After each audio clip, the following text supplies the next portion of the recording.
Oh, guys, how does it feel to be at Sundance, London, and celebrating Dìdi, your film? I'm happy to be here, but I'm really sick of Sean, and I hope this is our last festival together.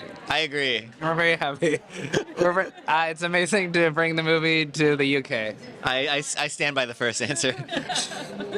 Guys, can you tell us a little bit about what your film Dìdi is about, viewers that haven't seen it, and what was the inspiration behind it? It's about Carlos's Taiwanese American childhood, growing up as a 13-year-old in 2008 in Fremont, California in the Bay Area. It's very much inspired by movies that I loved and we loved growing up, that I think treated childhood as sort of adult experiences, things treated childhood with as much sort of care and complexity as childhood really is, to not stray away from the loneliness and the sadness, but also the irreverence of teenage boyhood. And the chaos. And so it was really trying to make a movie about childhood, about my childhood, that felt as honest and raw and irreverent as I think I remember childhood to be. It's mostly about all the messed up things that Sean did as a teenager that he will deny and say that were made up. Carlos is a great producer, and there's a scene in the movie where the kid pees in his sister's lotion, and that was based off of Carlos's actual childhood. That was the one thing he contributed to the script. I'm gonna call Sean's sister to for her to confirm who actually peed in that bottle. I mean, crash this interview, crash it.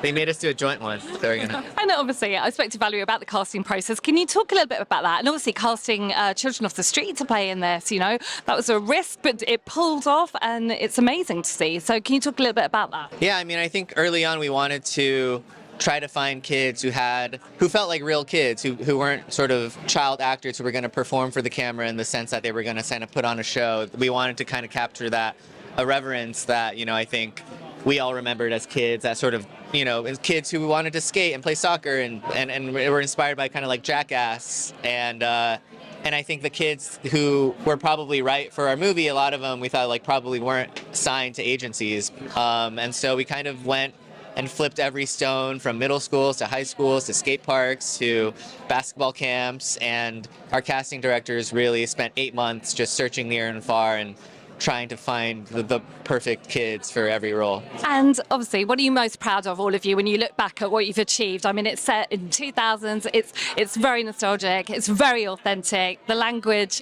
and the feelings, evergreen. What do you feel most proud of? I feel very proud of the movie. I feel very proud that we became such good friends.